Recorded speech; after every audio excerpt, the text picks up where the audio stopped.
Okay, this is a quick follow-up to the previous video where we're going to look at clearing a cylinder, but we're going to interpret the question a little bit differently. The original question was, what was the minimum launch speed, etc., for a projectile to just barely be tangent to a circle or cylinder at 2 points with the still following a projectile parabola the entire way?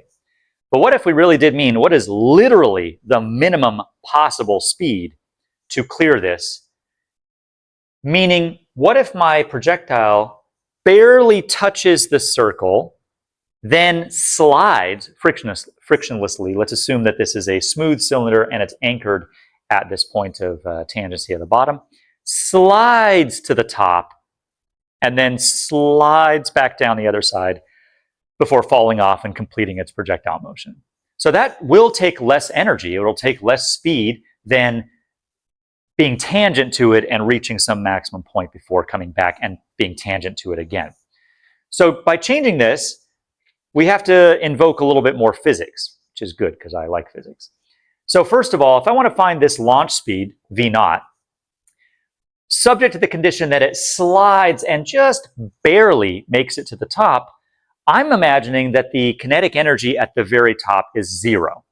Now, of course, if it was literally 0, it would slide to the top and then stop there and never come back the other side. So we're imagining this is a strict inequality. It's greater than, not greater than or equal to, but that's okay. So setting the velocity equal to 0 right at the apex here, I can just use energy conservation to say that my initial kinetic energy for the projectile, we'll say it has mass m, has to equal the final kinetic energy, which is 0, plus the gravitational potential energy at the very top. Well, that's just going to be mg times the height, and the height is twice the radius of the circle. And it's very easy to quickly get that V0, this minimum speed in that case after multiplying by the 2, is 2 root gr. And that is certainly less than the, what do we have previously? Root 2 times 1 plus root 2 gr that we had earlier. Notice that 1 plus root 2 is around 2 point something, 2.4. And so when we take the square root of that, we will get a number. 2.4 times 2 is going to be bigger than 4. So we do get a number that's smaller. So this is actually strictly less. So that's our new minimum launch speed. Not too bad. Again, calling on stuff from the previous problem, we can figure out what the launch point will be using this relationship between this point of tangency. Now we're talking about a point of contact where it starts to slide and the radius of the circle. To use that, though, we are still going to have to figure out what is that angle phi. So what is the point where it would just come into contact tangentially before sliding up and then sliding down and falling off on the other side? To do that, we'll need to use a bit of dynamics, or let's just go ahead and use dynamics. So here's a portion of the circle. Here, say, is where our angle phi is. And if we draw our mass at this point, we know that there'll be a couple forces.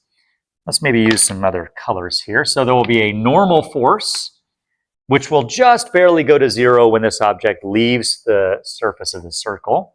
There'll be a gravitational force, and that's it. Don't forget that this radius is r. So if we want to invoke Newton's second law, let's write down the net force in the radial direction. So we have an outwards net force, which is N. We have an inwards component of this net force, which notice is going to involve a cosine of this angle. So I'll write that as mg cosine of 90 minus phi, which will become a sine phi.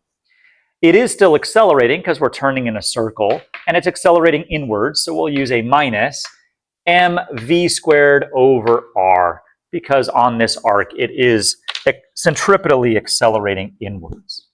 So there is a centripetal acceleration inwards until it leaves the surface. Now, what we want to do is actually look at the place where the normal force just vanishes. That's where it's going to leave the circle on the way down. Or if you want, it's where this projectile will enter the circle on the way up.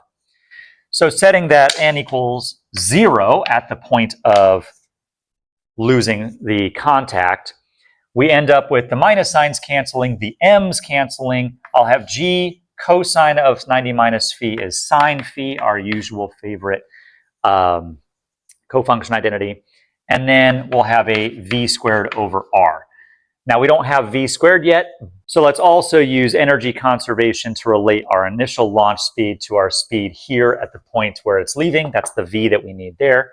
So from conservation of energy, we also know that v naught squared is going to be v squared plus 2gh, where h is going to be r times 1 plus sine phi, like we had earlier.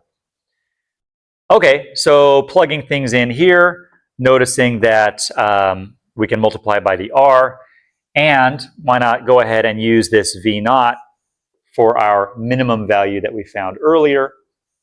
We can see that 4gr is equal to rg sine phi. That's the term that comes from v squared in this formula.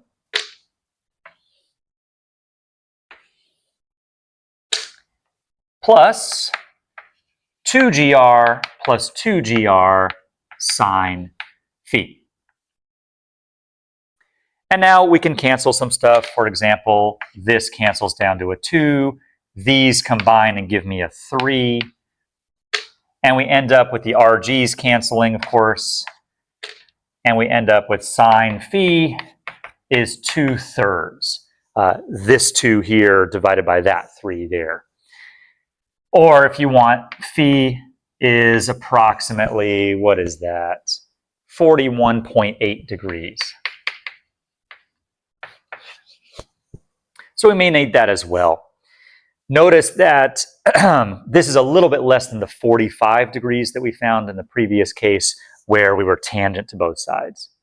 Okay, let's mark down our launch speed as being completed for the minimum and see if we can figure out where this launch point needs to be now that we know what phi is.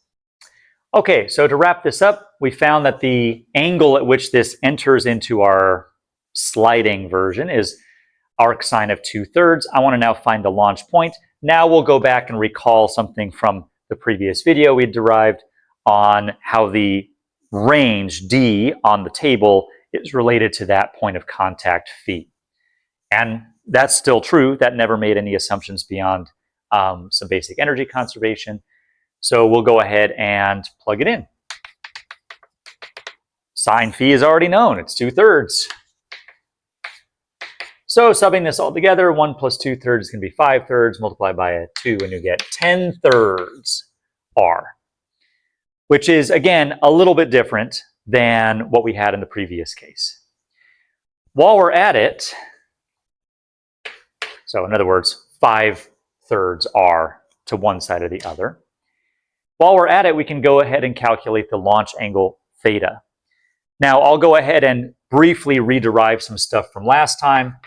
If I want to calculate, for example, the slopes of my projectile motion and the circle on either side, it's negative cotangent of phi. That was the slope of the circle at any particular angle phi. And on the other side, we ended up with a negative 2 tan theta over d r cosine phi. That was the slope of the parabola itself at the point of contact. By combining some stuff together, using this relation we have for d and canceling out the cosine and doing a little rewriting, we end up with a relation for tan theta directly in terms of phi. And what we got last time was that tan theta is 1 plus cosecant of phi. I'll leave it to you to go double check that. Sure enough, for us, that's an easy thing to compute. That's going to be 3/2. So this is 5/2. And so theta, the launch angle in this case, will be the arctangent of 5/2, which is approximately 68.2 degrees, which is slightly higher than the 67.5 that we got when we allowed this to apex out above the circle and not slide along it. Okay, so that does give us everything we wanted. We found the minimum launch speed, basic energy conservation there. The launch point ended up being a little bit closer because this angle is a little higher than it was in the case where we wanted it to go up and be tangent on both points. So that's a second way of calculating the minimum energy to clear a cylinder by interpreting it a little bit differently. QED.